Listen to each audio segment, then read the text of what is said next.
자, 세 번째 음양의 변화 원리를 보겠습니다. 음양이 변화하는 원리를 말하는 것이죠. 음양이 변화하는 그 바탕 원리. 이렇게 다양한 변화를 보이면서도 음양은 어떻게 균형을 이루면서 그 존재를 유지할 수 있는가? 물론 균형을 유지할 수 있는 기본적인 작용의 원리가 있다. 이것이 음양의 변화 원리이며 또한 음양의 작용력이고 음양의 존재 원리다. 얘기했습니다. 음양은 근본적인 성질로서 평등성을 가지고 있고 동과 서, 밤과 낮 등과 같은 상대성을 가지고 있으며 정신과 육체가 균형을 이루어 하나가 되듯 운전자와 자동차가 하나 되어 속도를 내듯 완결성을 가지고 있다. 그렇습니다. 그럼 평등성, 상대성, 완결성이죠. 여기서 평등이란 말은 음양이 지위가 같음을 의미하고 상대라는 말은 균형을 의미하며 완결이란 말은 현상으로 인식될 수 있는 짝 또는 결합과 같은 의미로 이해할 수 있다 그랬습니다. 이것이 음양이라는 추상적인 단어가 품고 있는 작용력 또는 조화력이다. 여기서 작용력이라는 말은 앞으로도 상당히 많이 나오고 그 의미가 상당히 깊습니다. 이 내용을 가만히 보면 평등성, 상대성, 완결성 이걸 놓고 음양의 정의를 다시 한번 살펴보면 균형을 이루어 인식될 수 있는 현상을 유지함으로써 우주를 형성하고 있는 상대적인 두 기운인 그랬죠. 요 말대로 음양의 변화 원리는 음양의 정의를 풀이하는 것과 같은 의미를 가지고 있다. 이렇게 이해를 할 수 있습니다. 이처럼 음양의 변화 원리를 세 가지로 설명하지만 이 세 가지 원리는 동시에 작용하게 되고 그 결과로서 우리가 인식할 수 있는 것이 균형을 이룬 변화다. 여기서 설명하는 음양의 변화 원리는 앞으로 전개되는 이론의 매우 중요한 바탕이 됩니다. 따라서 이를 응용하는데 편리함을 더하기 위해 음양의 3원리로 부르기도 한다 그랬습니다. 여기 작용력의 이제 의미가 나오죠. 자, 작용력의 의미를 정리해보면 천변만화를 보이는 변화 속에서도 음양의 변화 원리에 의해 음양이 균형을 유지함으로써 현상으로 인식될 수 있는 생명성을 형성하는 근원적인 힘. 이것이 작용력이며 음양이 생성, 변화, 소멸을 할 수 있는 조화력의 이치다 그랬습니다. 이 작용력의 의미를 정리하는데 상당히 애를 먹었습니다. 말을 해놓고 나서 이렇게 봐도 좀 어려운 것 같아요. 천변만화를 보이는 변화 속에서도 음양의 변화 원리, 즉 3원리에 의해 음양이 균형을 유지함으로써 현상으로 인식될 수 있는 생명성을 형성하는 근원적인 힘. 음양이 균형을 이루면서 변화를 보이는데도 계속 균형을 유지할 수 있는, 변화를 계속 보이는데도 균형을 유지할 수 있는 근본적인 원리. 이게 바로 작용력이다 그런 의미죠. 우리 가정의 예를 한번 보겠습니다. 한 가족이 행복한 가정을 유지하려면 아빠와 엄마, 자식이 각각 주어져 있는 일에 최선을 다해야 한다. 각각 최선을 다해야 한다라는 것은 작용력이고 행복한 가정이라는 것은 안정과 조화, 즉 균형을 의미한다 그랬습니다. 사계절 또한 환절기라는 작용력이 바탕이 되어야 균형이라는 이치에 의해 봄, 여름, 가을, 겨울이라는 인식할 수 있는 현상으로 존재하게 된다 그랬습니다. 각각 아빠, 엄마, 자식, 가족이죠. 가족이 각각 주어져 있는 일에 최선을 다해야 한다. 요것은 서로 이치에 맞게, 도리에 맞게 역할에서 최선을 다해야 한다는 의미죠. 요건 작용력이고 그래야 행복한 가정이라는 균형이 맞는 조화, 그거를 결국 의미한다는 거죠. 그래서 작용력이 있으면서 균형을 이루어야 행복한 가정이라는 것은 조화다, 안정과 조화, 균형이다 그랬죠. 그래서 최선을 다해야 하는 작용력이 바탕이 되고 그래야 균형을 의미하는 행복한 가정이다를 이룰 수 있다. 사계절 또한 환절기라는 작용력이 바탕이 되어야 봄에서 여름으로 바뀔 때 균형을 유지하면서 바뀔 수 있는 그 작용력, 즉 환절기죠. 절기를 바꿔주는 환절기의 현상, 그걸 우리가 예를 들 수가 있다 그런 의미입니다. 이것은 이제 음양의 변화 원리지만 그러면 음양의 분류를 한번 보겠습니다. 분류라는 것은 그다지 어려운 느낌은 안 줘요. 그런데 우리가 사주 등을 풀이를 할 때 이 분류가 응용이 되는 경우가 많습니다. 그러니까 이거는 이해를 하면서 우리가 숙지를 시킬 수 있으면 좋죠. 음양을 분류하면 무엇을 할 수 있는가? 그리고 음양은 다음과 같이 구별할 수 있다. 그리고 네 가지를 들었네요. 보이지 않는 것과 보이는 것, 남성적인 것과 여성적인 것, 그리고 심리적, 인체 등에 관련된 음양을 얘기하는 겁니다. 첫 번째, 음양을 분류하면 무엇을 알 수 있는가? 음양은 상반된 기운이다. 그러나 대립이 아닌 균형을 목적으로 한다. 이는 시소의 원리와 같다. 시소는 바탕이므로 음이고 이를 타는 사람은 양이다. 또 올라가는 사람은 양이고 내려가는 사람은 음이다. 올라가는 것만큼만 내려가고 내려가는 것만큼만 올라간다. 이것이 시소가 보여주는 음양의 균형이며 균형을 이루고 있으면서 계속 변화를 보이는 모습이다. 여기서도 사람인 양이 변화를 보이는 것이지 음인 시소가 변화를 보이는 것이 아니다. 변화의 주체를 말하는 것이죠. 시소는 다만 사람이 변화를 보이고자 하는 것만큼만 균형을 이루면서 함께 변화를 보이면서 바탕을 이루고 있을 뿐이다. 하지만 우리 눈엔 시소가 움직이는 것으로 보인다. 그런 뜻이에요. 또 하나 예를 보죠. 예술가의 몸이 아름다운 예술을 연출하는 듯이 보이지만 몸은 정신이 변화를 보이는 것만큼만 균형을 이루면서 함께 변화를 보인다. 그렇습니다. 음양도 시소나 예술가처럼 안정과 조화라는 중심점이 있기에 중화를 향해 변화를 보인다. 그랬습니다. 지금 음양의 개념이 바탕이 돼가지고 지금 음양의 분류를 설명하고 있습니다. 시소의 원리는 상호 상대적인 두 기운이 균형을 이루는 이치를 말함으로써 이는 저울의 이치와 같다고 할 수 있고, 중화란 여러 개의 우산살이 함께 조화를 이루어야만 우산이 제 역할을 할 수 있다는 것, 또 각각의 조직원이 제 역할을 잘해야만 조직의 운영이 순조롭다는 것 등과 같은 이치를 말한다 했습니다. 그래서 균형과 중화를 서로 의미를 비교해 본 것입니다. 음양을 분류한다는 말은 곧 현상을 인식할 수 있다라는 말이다. 현상을 인식할 수 있으면 이 세상의 변화를 관조할 수 있고, 세상의 변화를 관조할 수 있으면 자연 속에서 사람이 어떠한 지위에 있는가를 알 수 있으며, 사람의 지위를 알 수 있으면 생변멸로 흐르는 변화, 즉 사람들의 삶의 흐름을 알 수 있다. 이것이 음양의 분류가 중요한 이유이다 그랬습니다. 여기서 보면 현상을 인식할 수 있다. 그러면 현상을 인식할 수 있으면 이 세상의 변화를 관조할 수 있고, 세상의 변화를 파악할 수 있으면 자연 속에서 사람이 어떠한 지위에 있는가를 알 수 있다. 그런 뜻이죠. 그럼 사람의 지위를 알 수 있으면 생변멸로 흐르는 전체의 변화, 즉 우리 사람들의 삶의 흐름과 관련되는 모든 것의 변화를 우리가 이해할 수 있다. 그런 의미죠. 음양은 다음과 같이 구별할 수 있다. 이제 음양을 우리가 흔한 우리 환경 속에서 구별할 수 있는 방법을 지금 4가지 정도로 아까 보듯이 봐왔죠. 첫 번째, 보이지 않는 것과 보이는 것. 일반적으로 보이지 않는 것과 보이는 것, 즉 무형은 양이고 유형은 음이다. 이 음양의 대표적인 것이 하늘과 땅, 정신과 육체다. 하늘은 팽창력을 품고 있는 우주 공간으로 양의 기운이고, 땅은 수축력으로 인해 단단해지려는 음의 기운이다. 같은 하늘이라 해도 대기권은 수축력이 강한 음이고 대기권 밖은 양이다.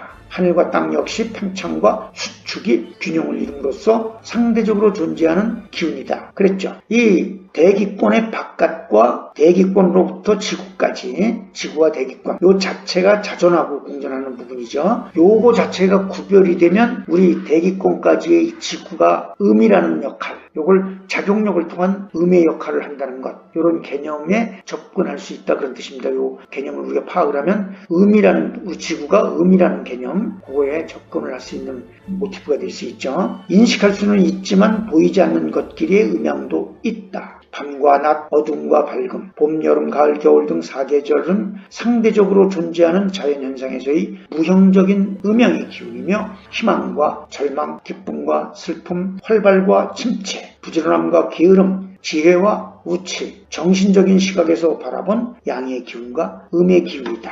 이 음양의 기본적인 성질로 형성되어 있는, 대치되는 그런 기운입니다. 이렇게 인식할 수 있지만 보이지 않는 것이죠. 여기서 다음엔 유형적인 것에서의 양과 음을 보면 생물과 광물이 상호 상대적으로 존재하고 있고, 소년과 노인, 나무와 암석, 화와 수, 남자와 여자 등 셀 수 없을 만큼 꼽을 수 있다. 이것이 상대적인 걸 얘기하는 것이죠. 그리고 반대적인 성격을 띠고 있는 것들입니다. 자, 두 번째, 남성적인 것과 여성적인 것의 음양입니다. 사람을 남자와 여자로 구별하지만 남자 같은 여자도 있고 여자 같은 남자도 있다. 따라서 남자, 여자의 기준을 두고 성향을 살피면 선입견으로 인해 객관적으로 보기가 쉽지 않다. 순수하게 남성적인 성향과 여성적인 성향으로 살펴야만 남자든 여자든 각 개인에게 입체적으로 적용될 수 있다 그랬습니다. 근데 우리가 보통 보면 남자라는 선입견이 있고 여자라는 선입견이 있습니다. 그렇기 때문에 요 남성적인 성향, 여성적인 성향으로 객관적으로 봐야 된다 그런 뜻이죠. 그래야 입체적으로 적용할 수 있다 그런 말입니다. 우선 성격에서 남성적인 성향이 활달하면서 개방적이라면 여성적인 성향은 소심하면서 수구적이라 할 수 있고,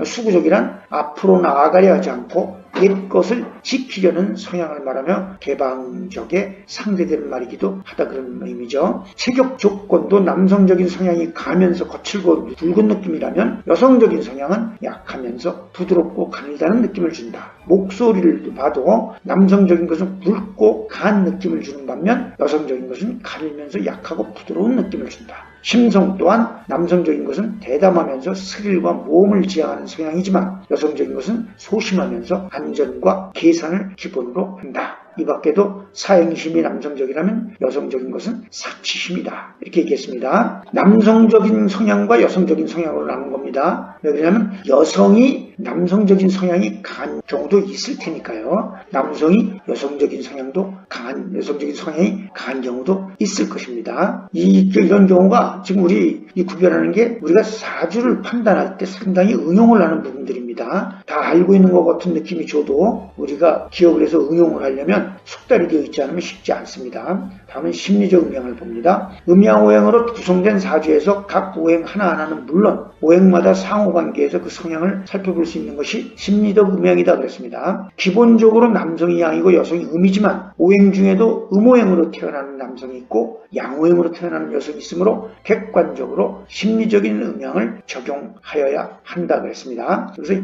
양오행으로 태어나는 여성이 약간 남성적인 성향도 있기 때문에 화끈하고 이 그릇이 크다라는 소리를 듣는 여성도 있고, 남성이 음오행으로 태어난 경우는 부드러우면서도 자근자근하면서 그릇은 작지만 섬세하고 그런 느낌을 준다 그런 남성도 있다 그런 얘기죠. 그렇기 때문에 성향으로 잘 파악을 해야 된다 그런 얘기입니다. 양의 마음은 좋고 밝은 것을 기억하려 하고 적극적이면서 긍정적인 것을 바탕으로 전진하려 하며 우선은 행동으로 표현하려는 반면에 음의 마음은 슬프고 감상적인 생각과 함께 소극적이고 부정적인 생각을 품고 있으며 좌우를 살피면서 관망하고자 한다 그랬습니다. 인체의 음양을 봅니다. 인간도 하나의 소우주로서 양인 정신과 음인 육체가 균형을 이룸으로써 존재하는 하나의 오행이다. 따라서 음 중에 음양이 있고 양 중에도 음양이 있으므로 음양의 이치에 따라 정신과 육체가 균형을 이룰 때도 있을 것이고 정신 또는 육체 각각의 내부에서의 음양이 균형을 이룰 수도 있을 것이다 그랬죠. 남자는 양이고 여자는 음이죠. 그 남자인 양 속에 있는 육체 중에도 또 음양이 따로 있을 것입니다. 그래서 그 속에서도 또 균형을 이루는 것이 있을 것이다 그런 얘기죠. 인체에서는 이목구비가 앞에 있어 적극적으로 행동을 주도하는 앞이 양이고 경계를 두면서 수동적으로 따르는 뒤가 음이며 하늘 쪽을 향하고 있는 상체는 양이고 땅 쪽을 향해 버티고 있는 하체는 음이다. 태양과의 역학관계에 따라 남쪽은 양이고 북쪽은 음이다 그랬습니다. 이거 우리가 조금만 생각해보면 금방 이해할 수 있는 부분이죠. 따라서 남쪽을 향해 바라보고 서 있으면 왼쪽이 동쪽을 향하게 되므로 왼손과 동쪽이 양이고 오른손과 서쪽이 음이다. 물론 동과 서는 양의 기운인 해가 뜨고 진다는 의미가 포함되어 있다. 상체에 대해 하체는 음이지만 손의 경우와 같이 왼발은 양이고 오른발은 음이다 그랬습니다. 이목구비 중에도 모든 일에 적극적으로 대응하는 눈과 혀는 양이고 이에 비해 소극적으로 제 역할에 충실한 귀와 코는 음에 해당이 된다. 정신의 능동적인 변화에 따라 육체인 발은 수동적으로 움직이므로 머리는 양이고 발은 음이다 그랬습니다. 근데 이제 가끔 가다 보면 다른 책에서 보면 조금 이런 부분에서 달리 보는 사람도 있긴 합니다. 그러나 근본적으로 이해를 하려면 뭘 해야 됩니까? 음양의 기본적인 이치가 바탕이 되어야 됩니다. 그래야 이렇게 하나하나 집어서 음과 양 얘기를 해도 이해가 되는 것이죠. 이렇게 보면 다시 한번 얘기하지만 이게 다 아는 것처럼 우리가 이렇게 한번 읽어보면 맞아 그럴 거야 라고 이해가 되는 것 같아도 실제로 사주를 보고 짚어내는 경우가 많습니다. 왜냐하면 건강과 관련돼 가지고 우리가 찝는 경우가 많거든요. 그렇기 때문에 이런 부분 성격도 그렇고 이런 부분을 우리가 자꾸 숙지를 시켜놔야 됩니다. 한편 장기관을 오장과 육부로 분리했을 때 오장을 음으로 보고 육부를 양으로 보는데 이는 장에 해당하는 기관은 인간의 생명이 잉태되어서 그 활동이 정지될 때까지 끊임없이 활동을 자동으로 유지하는 기관이고 부에 해당하는 기관은 필요할 때만 그들의 활동이 적극적으로 이루어지는 기관이기 때문이다 그랬어요. 그럼 장, 오장은 전체로 봤을 때는 음이고 부, 오장육부라 그러죠. 부에 해당하는 기관은 전체로 봤을 때 양이다 그랬습니다. 그 이유는 뭡니까? 오장은 처음부터 끝까지 태어나면서부터 죽을 때까지 활동을 계속하는 자동으로 하는 기관이고 바탕을 이루면서 근데 부에 해당하는 기관은 필요할 때만 적극적으로 움직인다는 얘기죠. 예를 들면 위 같은 경우는 음식을 먹어야만 활동을 하죠. 그걸 얘기하는 겁니다. 그래서 오장은 간, 심장, 비장, 폐, 신장이고 육부는 위, 대장, 소장, 방광, 담, 삼초를 말한다고 했습니다. 이 중에서도 이 오장은 전체로 보면 음이지만 이 중에서도 간하고 심장은 또 양입니다. 비장과 폐, 신장, 콩팥이죠. 이건 또 음으로 봐요. 왜냐하면 물과 관련이 있는 부분이기 때문에 피나 물, 피도 물을 주지 않습니까? 물론 이제 혈액으로 얘기하면 이제 화로 보는 경우도 있지만 이제 이렇게 물의 성질을 띠고 있을 때는 음으로 이렇게 판단을 합니다. 근데 간하고 심장 같은 경우는 공급, 적극적으로 그렇기 때문에 양으로 보는 경우. 근데 전체로 볼 때는 오장은 음이다 그런 얘기죠. 음 속에서 양으로 보는 거고 예를 들면 오장은 음이다라는 걸 전체를 놓고 우리는 보고 필요가 있죠. 육부는 위, 대장, 소장, 방광, 담, 삼초 이 자체는 양이다. 이런 적극적으로 움직이는 그 성향이 있기 때문에요. 이것도 일단 다시 한번 얘기하지만 이거 중요합니다. 왜냐하면 이 건강 문제가 사주에서 보이는 경우가 많거든요. 이거를 숙지시키기 바랍니다. 그 밖에 신경을 음으로 보지만 정적인 것은 음이고 동적인 것은 양이며 호흡을 양으로 보지만 날숨은 음이고 들숨은 양이다 그랬습니다. 그 때문에 사람이 태어나서 독립을 하는 그 순간, 응애하고 우는 그 순간에 바로 첫 호흡이 이루어지죠. 그때부터 독립된 생명체로서 사주를 갖는 것입니다. 심장은 오장이므로 음중양이지만 정맥은 음이고 동맥은 양이며 생식기는 적극적인 기관이므로 양이고 항문은 소극적인 기관이므로 음이다 그랬습니다. 자, 여기까지가 인체의 음양이죠. 인체 음양으로 해서 일단 음양 부분은 우리가 교재 그대로 한번 정리를 한번 해보고 부족한 부분은 설명을 더 드려보려고 노력을 했습니다. 그럼 다음 시간에는 오행부터 들어가도록 하겠습니다.